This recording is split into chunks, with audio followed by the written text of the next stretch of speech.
Morning and good evening, everyone. Welcome to the Founder Showcase. My name is Ryan Micheletti, and I'm head of global operations for the Founder Institute, and I'm a venture capitalist at the Veteran Fund.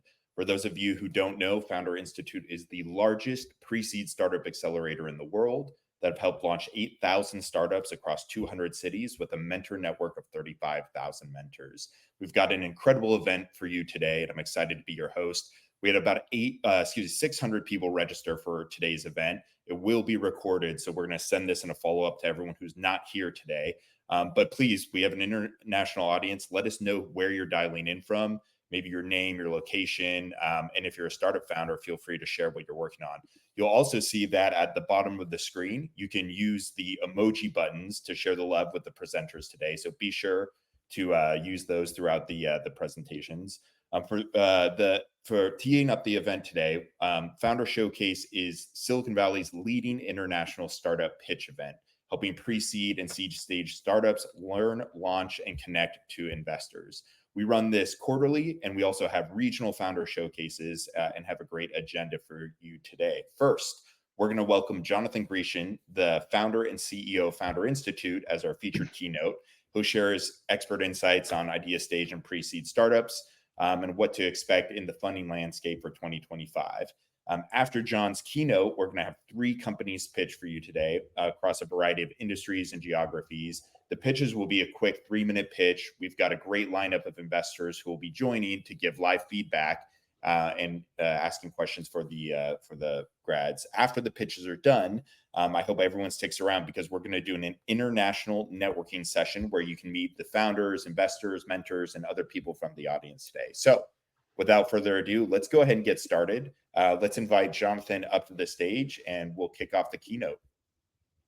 Hey everybody, thanks Ryan, and excited to be here today. I've done a similar talk like this for the last couple of years, just looking at the general outlook of what the investment environment should look like. I'm definitely going to be skewing a little bit to the earlier stages, pre-seed and seed, just because that's generally the audience of the Founder Institute. But this has been really an amazing last couple of years, super interesting last couple of years in startups and venture capital, and I just want to share some of my thoughts today. So, very simple agenda. I'm going to talk about where we are, where we're going, so some just predictions for 2025 and beyond, and then how we are instructing entrepreneurs to prepare for some of these changes. So when we talk about where we are, let me just talk quickly about the last couple of years. 2020, nothing need be said. 2021, this is when the bubble started to form. As a result of everybody being at home and already frothy, starting to become frothy venture environment, zero interest rate policies literally going down to basically zero, where it just started to become a party, right? Everything into tech just became significantly magnified to the point where if you look on the right here, I mean, I guess in hindsight, we should have known that this kind of growth in unicorns was not sustainable. 2022 is when we started to see the bubble start to break a little bit. Okay, we started to seeing people get pretty concerned, like, "Hey, we gave you all this money last year, and you're still burning tons of cash, right?" And we started to see a lot of companies start to realize, oh wow, the money is not coming very quickly, so I need to start laying off people on the team and cutting costs to become a little bit more sustainable. And like any good bubble burst, there is going to be a bank that's going to go down, right? And we had a couple. The 2 big ones were SVB and Signature. The SVB bank failure really was like the culmination of a lot of fear that people were having in 2022 because that happened in early 2023. And when that stuff happens, right, the environment for founders during the bubble is great, right? There's a fear of missing out from investors. This is a really interesting index that PitchBook puts out there, where it's basically using a lot of different methods, and it's figuring out what's is like how friendly is the environment either to investors or startups based on the terms that they're seeing across a lot of the deals, right? So you could see here in 2022, there was so much FOMO. It was super easy to raise funding. You didn't need to have revenue or traction or any of this kind of stuff. And then in 2023, when things really started to break, now all of a sudden, all of the power goes to the investor. And this is a chart that I've shared the last couple of years when I've been doing this talk, where basically as FOMO starts to recede, the need for actual strong business fundamentals increases, right? Things like unit economics, things like metrics, and stuff like that. And that's what we saw correct in 2023. So 2024, I really see as sort of this calm after the storm. All right. We have stabilized for sure, and we're even seeing a little bit of growth this year. And I think there are a couple things that are keeping us from growth next year, but I'll get to those shortly. So, some of the things that we're seeing this year, right? You could see from this chart, this is from Carta, that we have surpassed the total amount of funding last year, and we still have a month left to go, right? So that is going to look even better than it does now. And the important thing really to look at too, and this is something that I've been preaching for the last couple of years, as a lot of people were sort of freaking out about the venture environment, right? It's the problem was that people were saying, oh, there would be all these headlines like venture funding has dropped 80% or whatever, right? And people thought the world was coming down. In reality, it was falling off of 2021, which was a massive, massive outlier, right? Leave out 2021 here and even 2022, which was sort of a sobering period of 2021. And you can see that 2024 is essentially going to be back. And this is what I've been saying for a couple of years, is back to about 2019, right? 2019 to 2020, which was showing a nice sustainable growth of the startup ecosystem. 2019 was the second largest amount of funding of that entire decade across the startup ecosystem, right? So we are getting back to that kind of new normal of growth, right? 2023 is going to be also sort of be an outlier here, but you could expect 2024 to end up somewhere around here, right? Which is going to be a continuation of 2019 to 2020. This is that last chart was US. This is a chart of Europe, right? So again, this is only data as of September, at the end of September. So fundraising season, like fall is the biggest fundraising season. So you could expect this 2024 number again to show a nice growth, right? Imagine 2021 and 2022 bars weren't here. You'd literally be seeing a nice little hockey stick, right? A sustainable hockey stick, not this isn't even a hockey stick. I don't even know what you would call what we were seeing back then. Some of the other things that we're seeing now is that it's in for 2 years we've seen the lowest number of layoffs, right? As the founders that were raising insane amounts of money for with not good business fundamentals during the bubble, as they needed to cut, and as even big businesses needed to cut to become more sustainable, that stuff has started to level out, and we're seeing unicorns again too, right? Which is always nice. So again, this is only showing up to Q3. Once we see some of those Q4 numbers, once again, it's going to be, looking at 2021 to 2022, it's going to sort of be on a nice sustainable growth path, right? And that's good for the industry. It's good for everybody. What we've seen as well is just a normalization, a stabilization, and a little bit of growth across the valuations of companies as well. Now, the fund rounds have generally decreased in size. Okay, so this is on pre-money valuation. So it's really showing like what people think the value of the company is before they put the money in, right? If you looked at the same chart for post-money valuations, it's going to look a lot worse because the amount of funding has gone down. But the pre-valuations you could see here, we sort of have the Series A crunch, right? And this is something we saw this about 2011, 2010 as well. Whenever there's sort of a hangover, that wasn't really like a bubble that burst, but it certainly was a time of excess. And after you see that, after it starts to level off, there's always a little bit of a Series A crunch. And the reason for that is that the Series A is really, and it's to some extent the seed too, right? At the seed is when you receive the first valuation for your company. Before that, it's typically convertible vehicles where your valuation is not set yet because you're too early, you don't have enough metrics, and there's just not enough data to put a valuation on the business. So at that seed and angel stage, that's really where you sort of grow up, right? That's where you're becoming an adult as a business. And you usually see this dynamic where that middle stage, that's when you're really getting a lot more scrutiny. And it's not just, oh, I'm creating this new market, so I need to spend money right now because to create this market, right? This is where the like the real finance people are coming in and really starting to look at your spreadsheets.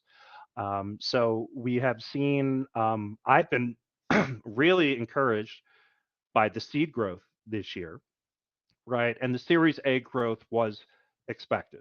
Again, this is something that we always see on the backside. It's, that is generally speaking, we're still seeing this right now. Getting from the seed to the Series A is the hardest leap that you can do in the ecosystem. This chart is something that I find that is super interesting. Okay, so this chart really goes through what you can literally see, like how the ecosystem is about to start meeting in the middle, right, to alleviate that seed to Series A crunch that I talked about. There are a very large number of rounds. It's just the dollar amounts are lower because there's so much more competition and so many more startups that are trying to raise money. There's just sort of a backlog of companies that are trying to raise money here in the early stages.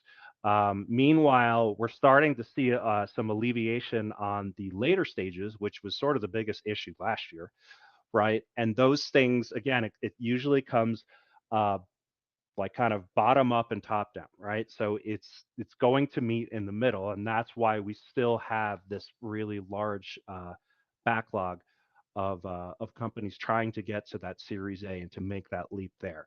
And then finally, bringing it back to this investor friendliness scale that I mentioned before, we're starting to normalize and starting to get back to normal, right? I definitely expect this to come very close to the 50% this year.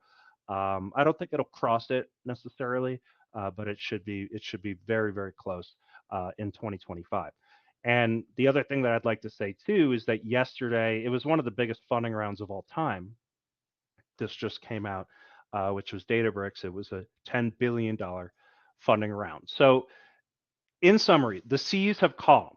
Okay, we had a party, there was excess, there was a hangover, and now we're sort of in that in between period where the seas have calmed. There's a lot more pre-seed rounds because there's more investors in that space, and there's also just a lot more companies vying for it. But the amount of those rounds have gone down. Series A, and we call this, I remember 2010, 11, 12, it was called the Series A crunch. Now it's like a chasm because it's much more extreme than it was back then. So if you're seeing a company able to raise Series A funding right now, it's a pretty strong indicator that it's a very strong business because that Series A um, kind of milestone to get there is a lot higher than it was a couple of years ago. The power is still on the investor side, still normalizing. And on the bright side, we have a new foundational technology, AI, which typically would lead to a massive super cycle, as we call it in the investment world, um, because it is a foundational tech, right? If you look at the last couple of foundational technologies that created super cycles, you had the internet, right? That was about 2020 super cycle. You had, and basically cloud computing, which just led to a massive amount of new businesses and just lowered the cost of starting a business. To some extent, you had crypto, as well. And now we're looking at AI as essentially this new foundational platform, right?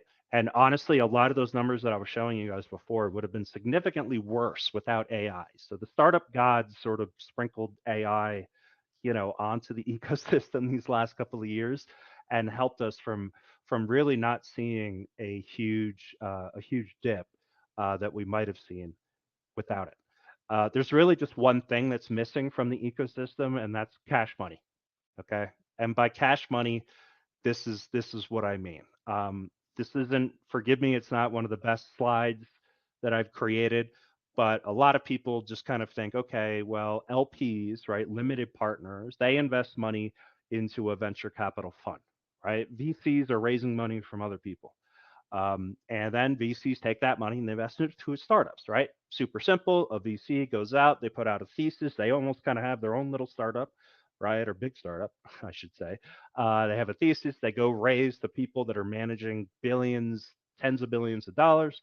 And then they take that money and invest it in startups. But what a lot of other people don't understand is that, look, it's the money. If a VC says, "Oh, I'm managing $100 million venture fund," that doesn't mean that they have $100 million in their pocket ready to invest, right? VCs make capital calls to their LPs, and it comes in stages. It's staggered. It's staggered across the age of the fund. So, generally speaking, they'll make a capital call right at the beginning, right, for a percentage of the fund, and then they can start making initial investments, right? And then over time, they will then start making additional capital calls, right? So they could start investing in more businesses, do follow-on investments on the initial investments that they made that are doing well, right? Doubling down basically. But all in the meantime, typically VCs will start to distribute some returns back to those investors after a couple of years, right? Not returning everything, but just returning money. It's just sort of a trust thing, right? And these returns are known as DPI, distributions to paid-in capital.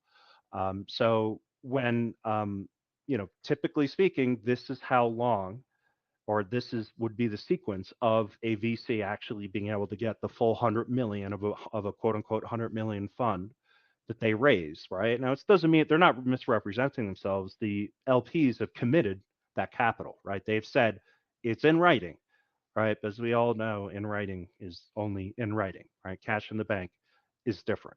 And if you look at the situation we've had the last couple of years, a lot of the VCs that have deployed capital raised capital at the height of the bubble.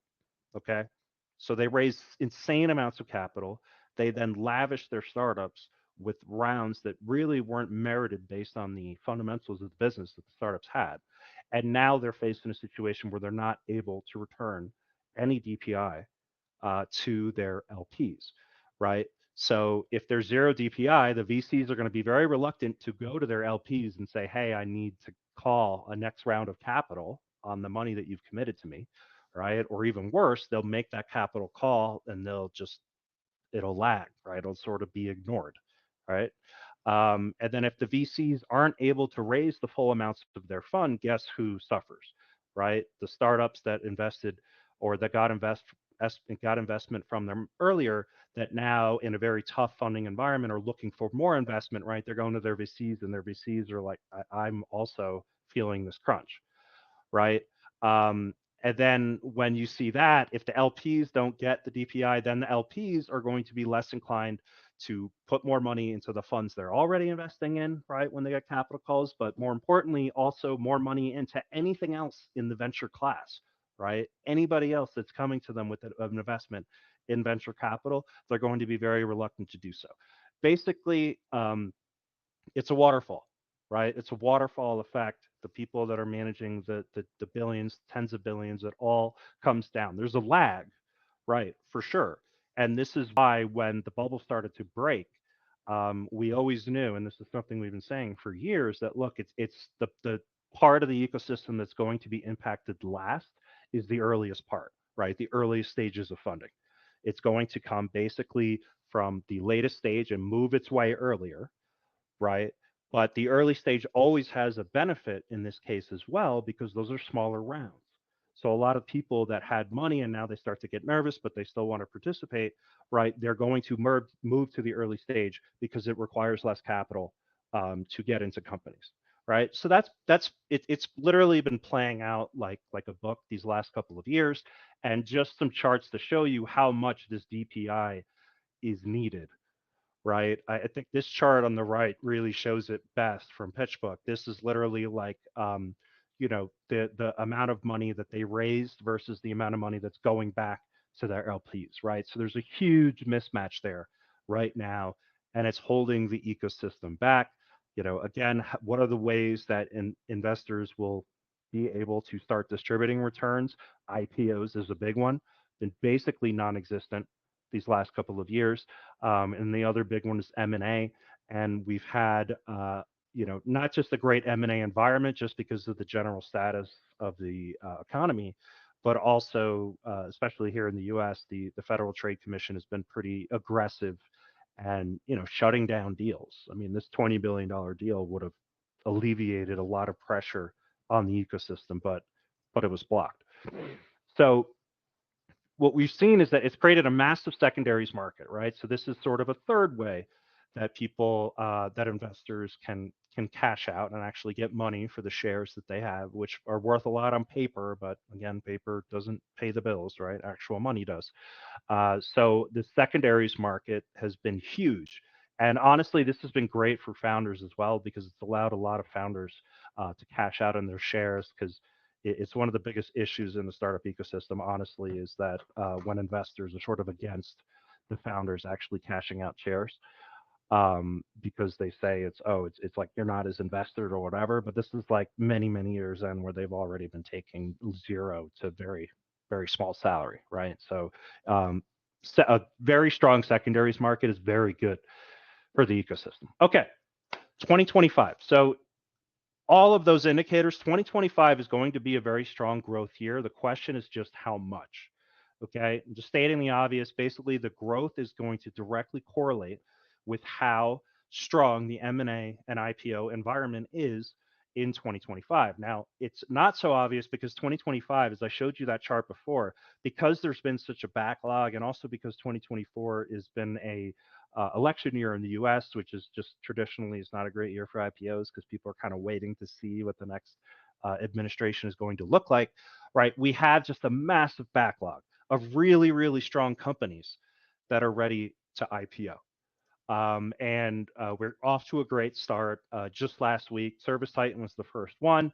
Just a couple of the returns, right? So Iconic, a venture fund, $1 billion. Bessemer, a huge venture fund, Silicon Valley, $800 million.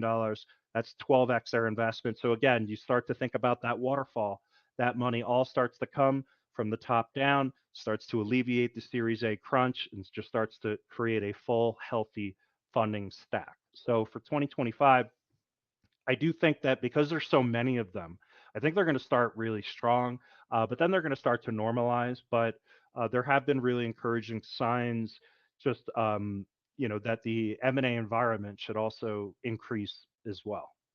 It should be a little bit more friendly, and I think the secondary market is also going to remain very strong. Right? A lot of people think, oh, as IPOs go up, secondaries may go down to some extent, but there's a very big lag on that. Number one. Number two is IPOs create liquidity, but there's usually lockup, right? It's not like the investors, whomever can sell it day one. If you do a secondary transaction, you're getting the money right away. So it's still there's still going to be a ton of opportunity for secondary. AI will continue growth, but it's going to move downstream. We've been doing, or a lot more of the deals are on the actual model side of AI. Now it's going to be who is actually taking those models to solve problems for customers in a really profitable way, right? That's what we're going to start to see. I think the layoffs are going to continue. I think it'll be level, right? But we just really entered a new normal right now in terms of what people are expecting in capital efficiency because of these last couple of years. I would call it like this post-bubble accountability, and this whole AI thing as well is creating efficiencies, and then really at the end of the day, capital efficiency is the end of the game.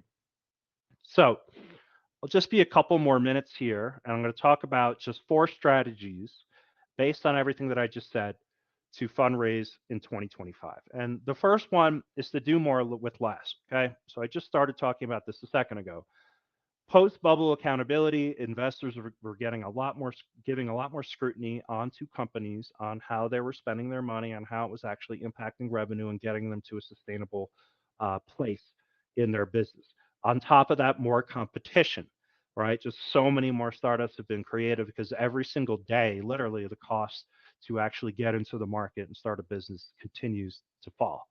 That is equaled smaller rounds, right? Which means that anyone who's going out to invest is generally going to be talking to more investors. They're going to, having to do more rounds of fundraising. All of this plus AI creates this new expectation of efficiency in your business. And honestly, I say here bootstrapping is 99.5% mandatory. It's probably more like 99.8% mandatory. The only remaining portion of that 100% would be, like multi-time founders, founders that literally people will invest in them just because it's their name and they have a track record. So it's just like, yeah, do whatever you want. Here's a check, right? Especially for first-time founders, there's no excuse. You're going to have to bootstrap. Okay, AI is making it so that you can put out tools. I don't know if anybody's used Replit. Replit, like you can start. I'm not a coder, guys. I'm more of a product manager, but you can just start talking to this thing, and start the same way that you talk to ChatGPT, and it just starts building a product for you, right? You can get these MVPs out fast. There's tools. Not everything on here is AI, right? There's just no code tools, low code tools, right? There's no excuse for you to not do more with less. um, it is, and just one last thing I'll say here, right? Investors literally, especially at the early stages, are literally looking for businesses that have been able to kind of create a kindle of a fire with very little, right? A couple of sticks, create a kindle. They need to see that kindle of a fire. They need to see a small flame because they're going to give you gas to throw on that flame, right? They're not trying to come in and help you kindle that fire, generally speaking. They want to see your ability to do it yourself.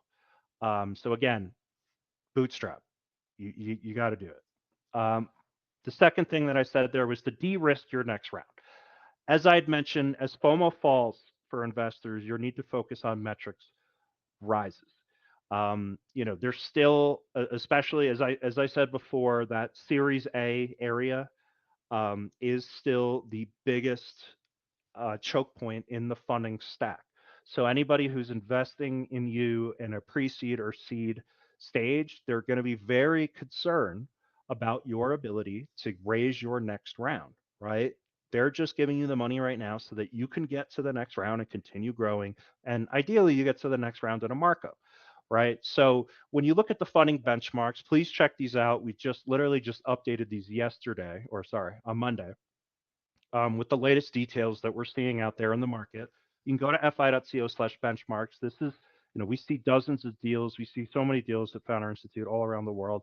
So we just try to publish just kind of a general analysis and just generally like what we're seeing it you need to raise a pre-seed round, what you need at seed, what you need at Series A, et cetera. And then similarly, right, a word that's thrown out there a lot is traction, right? Like, oh, you need traction to do this, traction to do that. And traction has a lot of different meaning depending on the round that you're at and also the industry that you're in, right? If you're building deep tech, some medical device or something, obviously we can't expect you to be generating revenue without a product, right? So there's different milestones versus something that is just very digital that you can get out there. So please do look at these benchmarks. We update them about twice per year. And what you want to be doing, right? So this scenario, I took screenshots, not very good ones apparently, but I took screenshots of these charts before, because if you're raising a pre-seed round right now, right, you need to have these or close to it, but your pitch needs to be focused on how you're going to take the money from the investors to get this, right? To get that next round. That's your A to B. So a pre-seed round, this is where you need to be with the money that you're raising.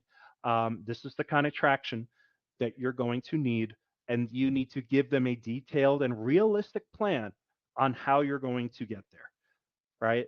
I put in here with double exclamation points, no donut charts. It's a pet peeve of mine, the amount of donut charts that I see. And when I say a donut chart, it's like, okay, I'm raising $2 million and it's a donut chart and just says like, I'm going to spend 40% on product, 20% on marketing, 20% on X or whatever.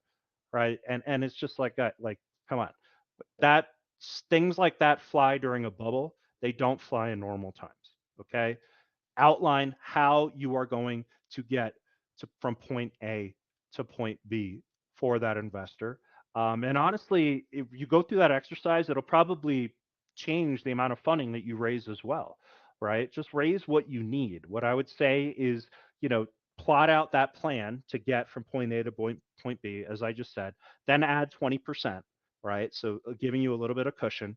And then plan out how to get there in 12 to 15 months. Generally the time frame you're looking at is about 18 months. So I'm also giving you a little bit of cushion there, right? And that's the language that you need to speak with this investors. Raise that amount, tell a story to help them get to that amount, because really investors are much less interested in how much gas you need, right? Oh, you need $1 million, that's fine, right? What they're much more interested is where you're trying to go, and your thought process to figuring that out. The third thing here is to embrace the suck. Okay, you basically need to pitch 100 investors, and look, it sucks for everybody. All right, like be ready, pitch 100 investors, get 100 no's, tweak your pitch about 50 times, devote a lot of time for 8 weeks. Okay, it sucks for everyone.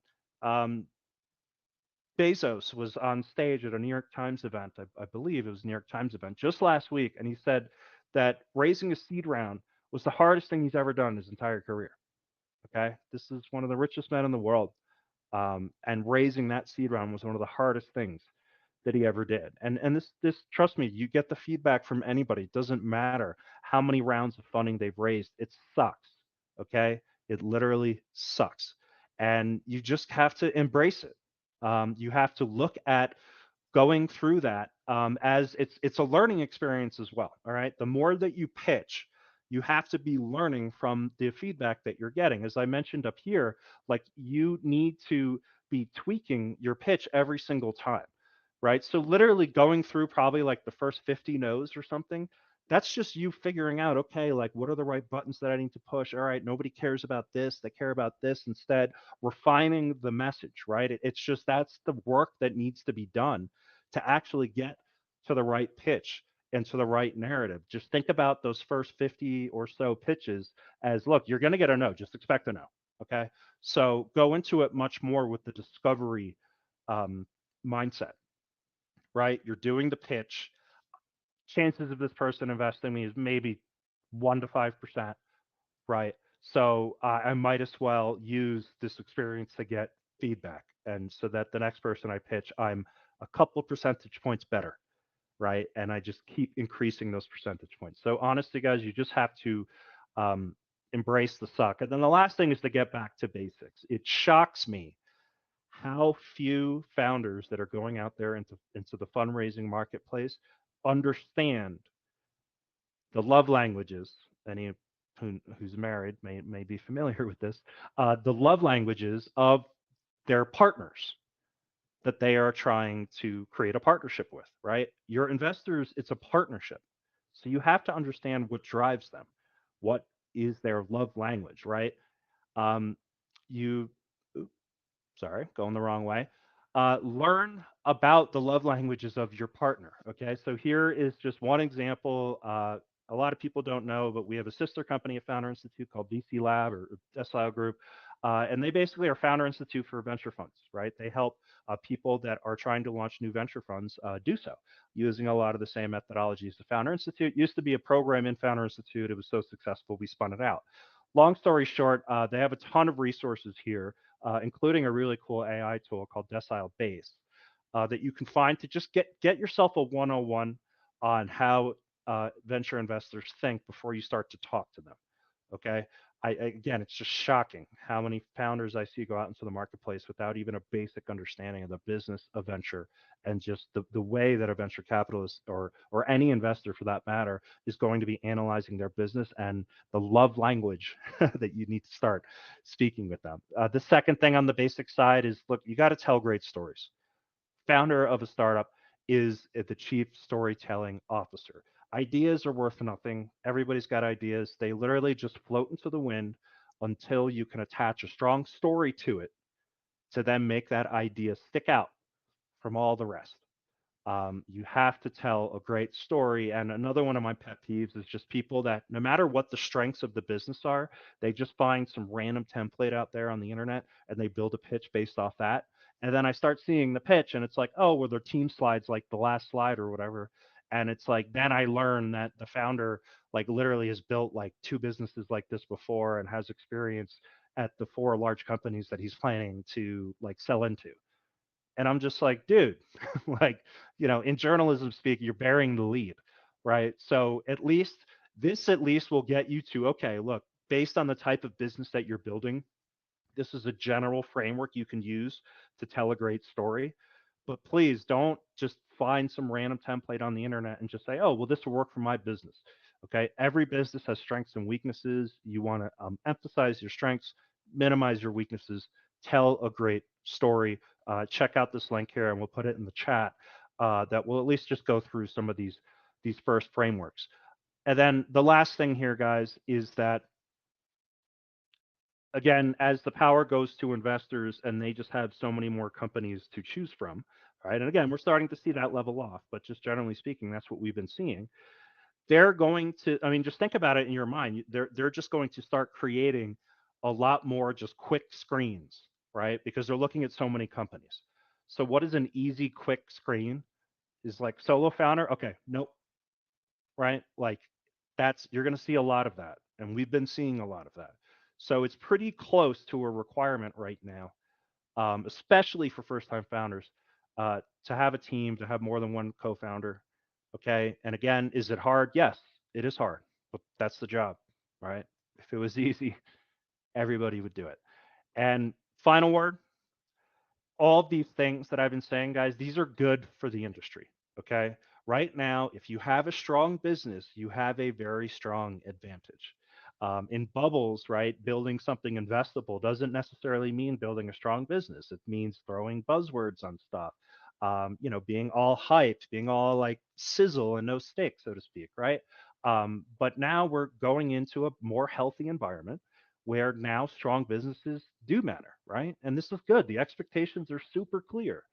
You need to be getting on a path to sustainability. So, again, it's really good for the industry. Just build a strong business. Is it easy? No. Um, that's why it's hard. Like it's hard, and that's why it's worth doing, right? So focus on the fundamentals, and we will be sharing this deck out with everybody as well, along with this video. And it took a little bit more time here than I wanted today, but thank you all for joining. Hope you have a great holiday season. Good luck in fundraising for 2025. I think it's going to be a fascinating year. We have this AI super cycle. We have a massive amount of companies waiting to IPO. There's going to be a lot of M&A. Again, I would expect it's going to be a year of growth. The question is just how much. Fingers crossed. It's on the higher side. It's good for everybody. But yeah, thanks for allowing me the time to share my thoughts today, and hopefully it was helpful. John, that was awesome. There is so much good content in that. So I'm excited to share the recording with everyone. Let's go ahead and kick off the founder pitches here. So let's welcome the investor panel up here. And then we'll start with our first pitch of today. Bye, everybody. Thanks. All right. So we have two investors joining us. We have Isabel Faria and Kalsum Lakhani. We'll do some quick introductions here, and then we'll jump into our first pitch, which is Gabriel. So why don't we go ahead and start with a quick intro from Kalsum? Sure. Thanks for having me, guys. Hi, everybody. I'm Kulsum Lakhani. I'm the co-founder and general partner of iDie Ventures. We're an early stage venture capital fund investing in startups in Pakistan as well as in the region, Yeah, glad to be here today. Awesome. Yeah, very exciting. Thank you for joining. Isabel, thanks for joining us as well. You want to do a quick intro on your side? Yeah, for sure. Thanks very much for inviting. I'm Isabel Faria. I'm an angel investor. I'm a fund leader for a vertical food funds for Europe with core angels, investing in pre-seed and seed stages. Amazing. All right. Well, let's go ahead and get the pitches started today. So here's how it's going to work. First, we're going to have three pitches that will be 3 minutes long, and then we'll do some short Q&A afterwards with the founder and our guest panelists. If you're in the audience and you have questions, go ahead and put your questions in the chat. We might not have time to answer it live, but the founders are going to hang out, look through the chat, and answer questions directly. And then afterwards, you'll have a chance to meet with the founders one-on-one during the networking session. So let's go ahead and welcome Gabrielle to the stage from Super Scout.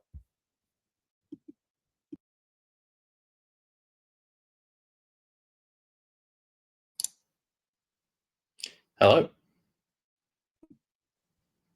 Hey, Gabriel. We're going to go ahead and play your pitch video, and then we'll get started with the Q&A. Amazing.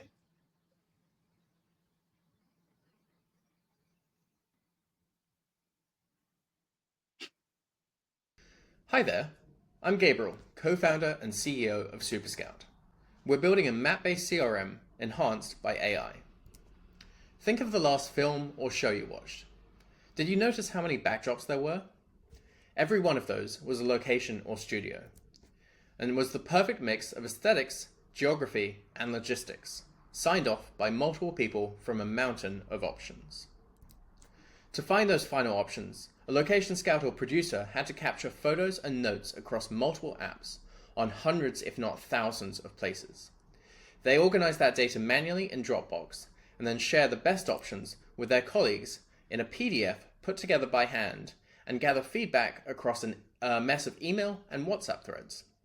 If they want to see any of these places plotted on a map, they create a custom Google map manually, and they have no software for any of this. We've spoken to hundreds of location scouts and producers across 18 countries this past year. They all have the same pains and solve them in similar, terrible ways. SuperScout is here to change that. With SuperScout, scouts and producers easily capture all data in one place, which is automatically organized by AI and displayed on a map with natural language search. For a project, they can share a few favorites and gather feedback all in one place, giving them one single source of truth for all their location data. SuperScout is a map-based CRM for location data enhanced by AI. We discovered the need for this because we know the sector. My CTO and I previously built a marketplace for the same sector that's been used by thousands of creatives around the world. Our new co-founder, Alan, is a 3-times exited founder and was a co-founder of IMDb. People pay us a monthly subscription for the software and upload their own data to it, making it more valuable to them over time and incredibly sticky. In our current prototyping phase, people are paying us £10 to £50 a month, but we'll increase that soon and create paid add-ons that users have requested multiple times. In the film and TV world, there's 500,000 people and companies who need this solution. If we capture just 4% of the market and charge an average of £50 a month, we can achieve 12 million ARR in this niche market alone. But the technology we're building is valuable far beyond the film locations market. We're giving people a CRM on top of Google Maps with multiple ways to ingest data enhanced by AI. We've been asked to bring this to many different industries already. So, once we've succeeded in film, we'll apply our SaaS across broader verticals that can help us achieve 100 million ARR. If you'd like to join the journey at this very start, now's your chance. We have just 100K of allocation remaining in our 400K angel round, and we'll be raising a much larger round in 2025. So if you want to get in early, get in touch now if you want to learn more. Thank you very much. I've been Gabriel, and this is SuperScout. Awesome. Thanks, Gabriel. Really interesting tech. So let's go ahead and just start with a couple questions from the panelists. Kalsum, do you want to ask the first question? Sure. Hi, Gabriel. Thank you so much. That was a really cool pitch. I'm curious about, I know that you mentioned that so much of this is currently manual and in terms of people and how they gather the data. I'm curious, like, what other tools are currently out there aside from people being manual? Like, what are the other tools that would be competition for you? And then the second question that I had was I was curious about, actually, I'll wait for you to Okay. answer this first, but I was So curious about your go-to-market. Yeah.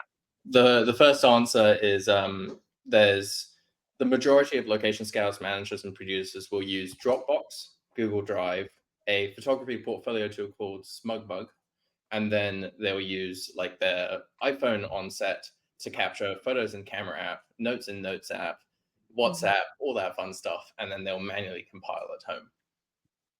Got it. And from an AI perspective, what are you leveraging right now in order to, is it proprietary? Is it something No. that you're leveraging like open tools right now? So I'm curious what those tools, like that, what AI apps As you're Jonathan using. mentioned, AI is foundational tech. So we're using it as one of our core pieces of the puzzle, but it's not our own tech. It's an API that we're using to make it really, really easy to help people organize their data. Because today they spend hours daily organizing their data. AI can help speed that up to minutes daily, and that's how we're using it. Got it. I have another question, but Ryan, I can let Isabel go. Let's let Isabel go, and then we'll come back to you for the final question. Okay. So just to better understand in terms of ARR, where do you stand now? Just can you elaborate a bit more on that? What's the projection also for the upcoming year or two? Yeah, very early. We're still in the kind of early stage building with design partner phase. We have some paid pilots with 35 customers across 6 countries, but as I said, they're paying £10 to £50 a month. So we're making roughly £400 monthly recurring revenue. ARR calculations, I'm sure you can do quickly. Yeah, it's 4K-ish. And then we are going to properly go into a public beta launch early next year, where we will really start trying to sell. So far, we've been intentionally private, intentionally building slowly with a few key users. So we make sure we get the tech right. And in the new year, our goal is to hit 20K MRR by the end of the year, which would get us to cash flow break even. Okay. And the funding you mentioned is 100K? Yeah, we have 100K allocation left. So we've raised 300K to date. Okay. And the use of the funds, what are you? Well, we have constant conversations with our customers of what they need to pay us for. And so we have a massive roadmap of things that we need to build that they will pay for. So product development. Okay. Kalsoon, let's go to you, and then last question, then move on to the second pitch. Sure. I was curious about, I really like the third co-founder that you brought on. Obviously, it seems like he has like strong industry linkages, but curious for you, like from a go-to-market strategy, obviously you want to get out there and sell, but what do you foresee in terms of sales cycle, any type of strategy that you guys have on actually how you're going to go to market with this? Yeah, sales cycle is really interesting because the users, they have these massive fluctuations of loads of work where they can't think about buying, to no work where they're like, we don't have any money, and then to prep for work where they're like, oh, we need something. What was that thing again? And then lots of work again. So right now we're in conversations with a lot of people. We're trying to figure out when their next projects are coming in and time our sales around that, which is an interesting one. And then beyond that, kind of how we're going to spread out into the market. We did our first public showcase of the technology last week, and we were at a conference that had 3,000 potential users at it. I spoke on stage, I had a stand, my teammates came and supported us, and we had so much interest, so much excitement for what we were building. So going to more of those events will be a key part of our playbook. And then also, everyone knows everyone in this industry. It's a very tight-knit industry. So one thing that we are very much building into the tech is network effects and virality. There are 2 very strong ways that we can do that. So making it very easy to share and work together is one thing. And kind of on the everyone knows everyone side of things, we have people around the world who are early customers who have already invested in us and love us.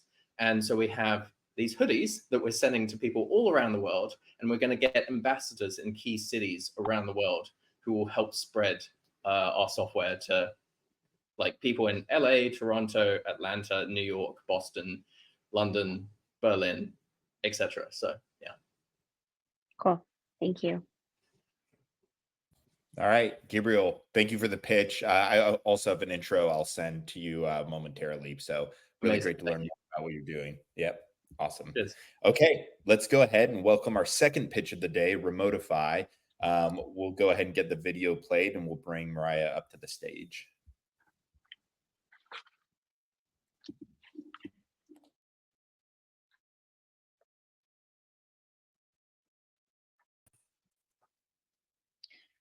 Join me as I talk you through how Remotify is enabling freedom. I'm Maria, CEO and co-founder of Remotify. We help startups and mid-market companies extend their runway by building remote teams in the Philippines. While the rest of the world is aging, Filipinos are mostly 25 years young. With 85 million jobs unfilled in the West and 3 billion joining from emerging markets in the next 10 years, companies continue to turn to outsourcing. But there's a two-sided problem. International businesses grapple with finding the right talents, keeping the right talents, and complying with regulations when hiring directly. This costs them up to 5 times their employees' annual salary. Cut to the other side of the problem. Filipinos working remotely, working directly for foreign clients, are usually unregistered employees without employers on record. This means no social security, health insurance, and they don't even pay their taxes. It means they can't buy a home, get a car, or even be approved of a loan, making it difficult for clients to retain them. This was Byron's problem. He struggled with attrition, rehiring, and payroll headaches each month before onboarding with Remotify. In a span of a year, we've grown his team from 3 to 30 employees. Remotify is the smart HR partner for the modern workplace. From instant job matching to compliant offboarding, Remotify brings together better remote employees and better remote managers who build better businesses. Because Remotify recognizes that the future of work is remote for all kinds of workforce, we are building the operating system for the new world of work, workforce, and workplace. The global outsourcing industry is worth $1 trillion. In the Philippines, we're looking at a $300 million opportunity and replicate this in other emerging markets with the same demographics. We have 3 tiers we charge for a mixed fee, each one designed to help our customers realize different levels of value and benefits. And this model allowed us to grow to $1.2 million in GMV in 2023. We have grown Remotify 68x with 0 external capital, while running the operations with only 5 full-time employees. And we believe we're on the trajectory of growth to 32 million in the next 3 years, with additional funding to support capacity development. We have validated our idea and we're growing because we have referrals, reviews, and retention. Awesome client feedback like this have generated us a year-to-date net promoter score of positive 76, net retention rate of 105, and cash conversion cycle of just 2 days. We are proud to be certified Great Place to Work. And we're the team to grow this. Erwin and I both held senior leadership roles serving the coolest brands, Apple, Tesla, Netflix, at a UK-based telco tech startup, both with teams spread across 3 continents while running the operations remotely. Between us, we have a combined 20 years experience in outsourcing and startup leadership. I was the global head of service experience, while Erwin left to serve as a country manager for another employer of record firm. We are raising $1 million via SAFE to get to 32 million by the end of 2027 and build our team and our product for scale. We are democratizing access to secure full-time remote employment with knowledge workers spanning the Philippines and later on other emerging markets. I hope you'll come and join us on our journey of enabling freedom, where the recipe to sustainable remote employment are skills, stable internet, and Remotify. Awesome. Maria, thank you so much. Let's go ahead and get started with the first question today. Maybe Isabel, maybe we could start with you and then go to Kalsum. Sure, sure. Congrats, really interesting. So can you just elaborate a bit more on the technology and how they differentiate from all other solutions in the market, just to be clear, the key differentiator here? Sure, sure. So when we started in 2021, we've gone to market with just third-party tech stack. We wanted to make sure that we test all of the processes, how we've designed it, differentiated to other employer of record. Now we're building it on no code to make sure that from instant job matching to making sure that feedback loops are integrated to compliant offboarding are all in sync. When you look at a lot of the employer of records out there, they typically go 160 countries, and typically they go through an aggregator model. And that means the client really doesn't know who the employer is. And when you look under the hood of compliance, there's not really a lot of compliance, and they don't have control over the margins nor the experience of the customers and the employees. Our strategy from the beginning is to go deep in every market we enter. For example, in the Philippines, it's a little known fact that the entire working population of the Philippines is 45 million. It's the same population, it's the same size as the entire population of Spain. Our first language is in English. All laws are in English, and we're the second largest outsourcing hub in the world.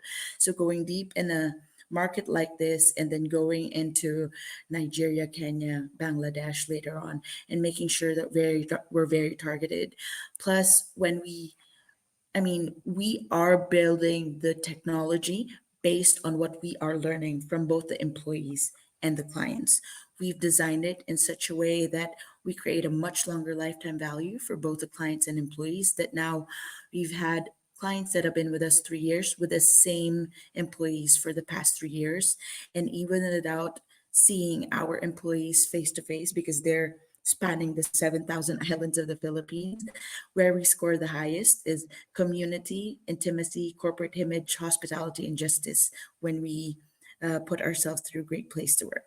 It only means that in the future of work where it is remote, culture is still everything. And where people would tend to think of culture as fluffy, we've cracked the code on how to embed that in the technology. Great. Cool. And the requirement of the 1 million now is, what is that for? So definitely it's going to be for building the tech, building the team, and making sure that we go to market more aggressively. We've grown our customers without running, like, we've not burned any ads, right? We've grown our LinkedIn follower to 20,000 followers, newsletter to 16,000 without running any ads, all organic, right? And we just want to make sure that we really throw gasoline to that fire. And what, from a go-to-market strategy, what's really working for us? Don't know if you can hear me well. I have to. We can hear put the you. sound a little. Okay. Yeah. Okay, awesome. So what's really working for us is that we have 3 powerful levers of growth. The first is the employee seeking formal employment records, especially in the Philippines. The second is our clients, and the third is a digital platform to support a scaled operations. What we've done so far is we've built a strong talent pipeline by becoming a great place to work. And now we're expanding our sales force and digital marketing through B2B partnerships, account-based marketing, and community-driven referral networks to get us to 300 clients and 3,000 employees by the end of 2027 with additional funding that we're trying to get. And our platform will support this growth future, white label opportunity, setting us up for new revenue streams and market expansion later on. Perfect. Great. Thank you. Thank you. Kalsum, do you want to ask the final question? Oh, can I have 2 questions? Sure. Okay. That was great, by the way, Maria, and you should actually really think about Pakistan as a market for you. I've seen this idea a lot in Pakistan, but I haven't seen someone build something scalable. So the 2 questions that I have for you is the numbers that you mentioned were your GMV. I was kind of actually more curious about revenue, since you kind of mentioned that in passing in terms of what your target is, but I'm actually curious about, from a revenue perspective, what the traction looks like. And then if you could also share numbers in terms of the platform itself. How many people do you have as employees on the platform, or people that you're matching with employers on the platform? Okay, so from a revenue, like just the gross profit margin, we're at 17% right now. This year it's $240,000 US.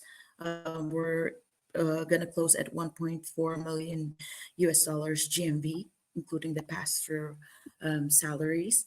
As to the number of employees that we have for our clients, we are at about 102 right now for 25 paying clients.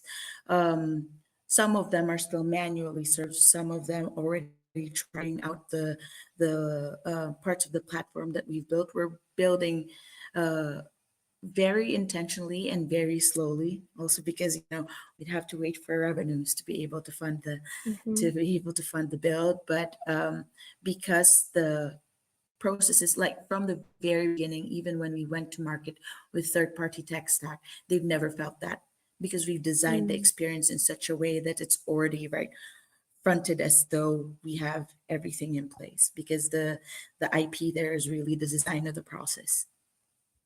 And I know that, so first of all, I don't think culture is soft at all, especially for what you're building. But I was curious in terms of, when you talk about like this is built for scalability, when I've seen other platforms like this scale, the number one reason I see them break is because, kind of managing the quality control when it comes to, I guess, the supply of talent there. So I'm curious for you, like what your strategy is on how you're going to maintain and do quality control on that supply side as you guys grow and Mm. scale.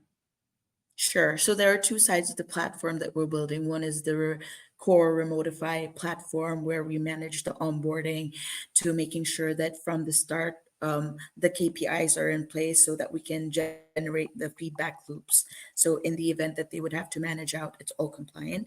But the other side is to make sure that we're able to build a platform where anytime talents can go in, have an AI interview, and then if there is really a job that is posted by a client, that then the AI can change the questions based on the requirements of the clients.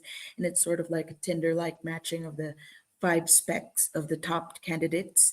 And then there's still a human from Remotify that then warm introduces the client and the employees. And we're here to make sure that we answer any questions that are local, because at the end of the day, we are the local HR partner. But now we're in conversations as well with the government, the side of the government of the Philippines, DICT, where they are open to funding the roadshow of Remotify throughout the Philippines to make sure that we can tap on the talents that are probably working with international clients at the moment that don't have an employer on record. So that means it's good for the employees because they're supported. It's good for the businesses because we can consolidate the management of that. But also it's good for the country because, when people don't pay their taxes, that also doesn't help the country, right? So it's good for three fronts. So and making sure, of course, like we don't hire and like we don't have a lot of talents floating. We make sure that we really hire based on the need of the client. And so at the end of the day, the final interview will be with our client, making sure that, we take care of all the HR hassle while they can take care of their business. It's like hiring in-house, but hassle-free. And then making sure just everything from the feedback loop to, the inspire culture are all embedded to make a much longer lifetime value. Great. Thank you. Awesome. Maria, thank you for joining us today. We're going to go ahead and do our last pitch of the morning. Let's go to InsureHero. We're going to go ahead and invite him to the stage and play the video. Hi, everyone. Awesome. My name is Diego Roman. I am the CEO and co-founder of InsureHero, a plug-and-play solution that helps small to medium brokers automate their operations and sell insurance at scale through traditional and digital channels. Nowadays, especially small to medium brokers in Latin America, they're overwhelmed with manual tasks. Things like handling claims, answering customer inquiries, validating documents, issuing policies. All of this eats up a big portion of their time. On top of this, connecting with insurers is costly and complex, and most brokers are missing the opportunity to sell insurance across channels because they don't have the technological solutions for it. And that's where InsureHero comes in. InsureHero, we give brokers 3 main superpowers. First, we automate their operations with customizable workflows and a dedicated generative AI virtual assistant that can handle repetitive tasks. We provide them with a dynamic API solution that allows any channel to integrate in just days and sell insurance with their services. And third, we allow the broker to connect InsureHero to their CRM very easily, and also with just one single integration they can access multiple insurers. 2024 was a year where we concentrated on building a lean foundation, achieving more product market fit, and we were able to reach just with 2 clients 4,000 in average in monthly recurring revenue in the last quarter. And we are very close to achieving positive cash flow. In the last couple of months, we've been able to secure 10 new clients and partnerships, which already puts us on the track to generate about $1 million in AR in the next 18 to 24 months. In terms of our revenue model, how do we make money? We have 3 revenue sources. The first one is a recurrent SaaS subscription starting at $500 per broker. per month, a percentage of every policy that is sold through our dynamic API solution through channels, and premium features and integration costs.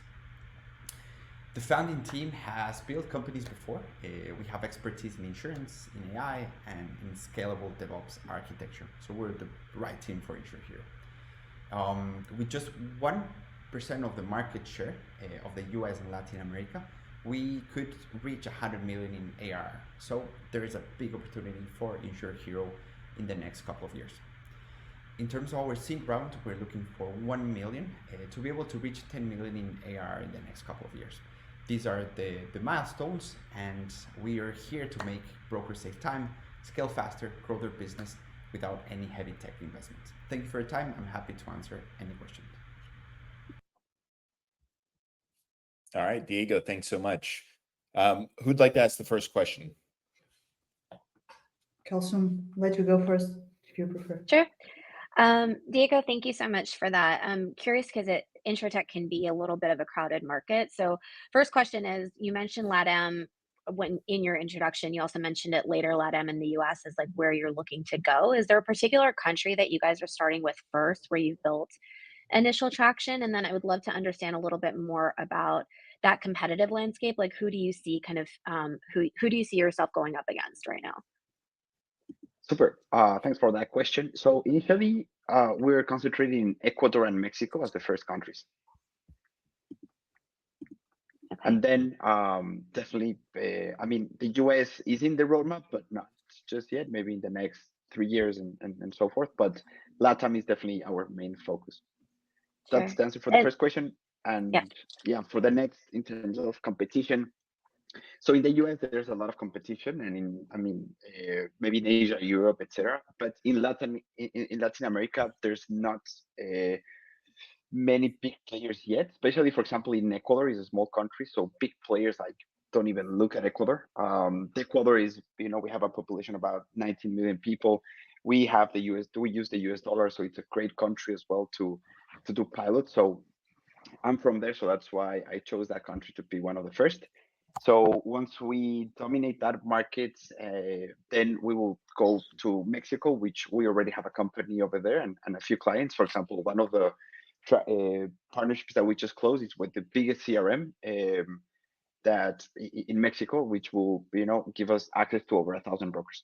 So already trying out to other countries in Latin to prove that this is the opportunity is regional and not just in Ecuador. Great. And it's great that you're kind of building first in a market that and it's almost like a testing ground for you. Right. I'm curious in terms of, the fact that you said that there hasn't really been a player that's been able to crack this. Like, what do you see as the biggest challenge of why this hasn't been able to be done fully yet in Ecuador and Mexico? Sure. One of the main things I think, in Latin America, for example, WhatsApp, the informality, right? There are different tools that we use, right? So the big players, perhaps they don't have these tools as part of their solution, right? So for example, one of the things that we do is the virtual assistant that we activate to each broker is on WhatsApp, right? So just that is a big differentiator from other maybe solutions that are out there in the market, right? So just understanding what the end user uses, right? By understanding kind of like how everything works, where are the hiccups, right? And understanding how can you overpass maybe that informality, right? I think that's key. And, just being born there and being raised there, I guess you kind of like figure it out. Yeah. I'll let Isabel go. Okay, thank you. Very good. So the 100 million target you had in terms of scalability, what further developments do you need to do in terms of the AI-powered solution or API? What are the developments you need to make there to reach that 100 million? And how does it work in terms of customer segments? Where are you going to get that scalability from? Right. So, for example, just if we take, for instance, I don't know, Ecuador and Mexico, just these two countries where we are already, analyzing the grounds and already operating. For example, between both countries, there's about perhaps 100 to 200,000 brokers, right, or insurance agents. So again, to reach these 100 million in ARR, you're looking at converting about 5,000 brokers, 500 channels. What I mean by channel is that our solution is also built to work directly with digital platforms on the embedded insurance side. So, I mean, we've been able to secure a few clients on that end, and that could be quite scalable as well, depending on the opportunity, right? And then working with the insurers themselves, right? Again, there's still a lot of space there. So just by unlocking these type of partnerships, like for example, the CRM in Mexico, right, that can help us connect with those 1,000 brokers, and just with a very easy activation, with a click of a button, we can activate our insurance, because I mean our solution to those brokers, right? So with this type of partnerships, like working with associations, right? For example, in Ecuador, there's an association where all the brokers are part of, right?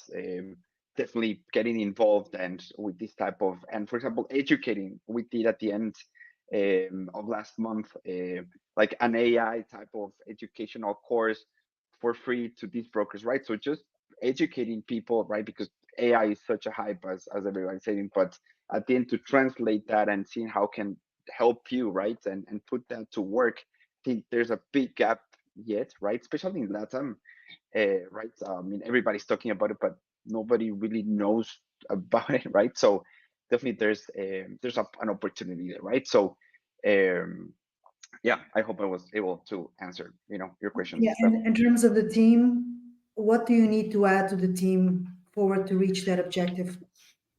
Right. So definitely, I mean, right now our objective is to reach that 10 million in ARR, right? Which means about 500 brokers, 100 channels, and 5 to 10 insurers, right? So that's our objective right now, right? So definitely to be able to scale to that, we need to build our team. Right now we are 4 people, including the 2 founders, right? With Andres. We have 2 developers. So on the tech side, Andres is more like an architect. So definitely he's just supervising and making sure that we're building a scalable solution, and choosing the right stack, and etc. So definitely boarding really lean. Like right now we're trying to automate as much as we can, so that we don't have to grow as a team too much. Just I mean, with AI you can definitely automate a lot, right? And but I mean, in terms of the team, definitely like 50% of the use of funds of these million, we're gonna target to more sales and customer acquisition. For example, financing the integration with a CRM, or like just doing several setups that could unlock growth. Then in terms of product, and the team will be more, I mean, where we're going to grow more on the customer success on onboarding side, right? Definitely once we start acquiring customers. So right now, trying to keep a team lean, but I couldn't tell you how many people I'm going to hire in each department. I don't have that much those numbers with me. Yep. You may not need a lot, by the way, because Yeah. you're building a SaaS product. Yeah. So. Exactly. Yeah. Okay, thank you. All right. Great. And any final questions before we wrap? I don't have a question as much as a thought, just because I think this wasn't clear to me until I asked you, Diego. So just because it wasn't clear where you were starting and why, I would actually put that at the forefront. And it's something that both you and the person who pitched, Maria, right before this, I think it's always really helpful to kind of have a sense of what your North Star is. Like, what is that comparable that you really look to? Like, we are X for LATAM, because for investors that are looking at this, it really kind of helps to place you in context of like getting a sense of what your ambition is, like what you want to look like. I think, or even doing that type of analysis of like competition versus you. I think that would have been great to see in the deck. Amazing. Thanks for that feedback. I agree 100%. All right. Diego, thanks so much. Kalsum, Isabel, thank you for joining us today. We're going to go ahead and kick off the networking session of the Founder Showcase. I'd like to thank Jonathan, our keynote speaker, the investor panel, and all of the founders who pitched with us today. Also, a big thanks to our audience members. You'll all receive a follow-up email with the video from today's event. So here's how the networking is going to work. in a moment, we're going to end this broadcast. You're going to end up going back into the room that you originally came into AirMeet with. And we've created different tables where you can do group video chats. You can also do one-on-one randomly matched video networking through the speed networking tool. And then for those of you who are interested in meeting with the founders, we create the tables to meet with the individual founders. So thank you once again. We'll see everyone at the tables. And Kalsum, Isabel, thank you so much for joining us. Thank you very much. Thank you. Take care, everyone. Take care.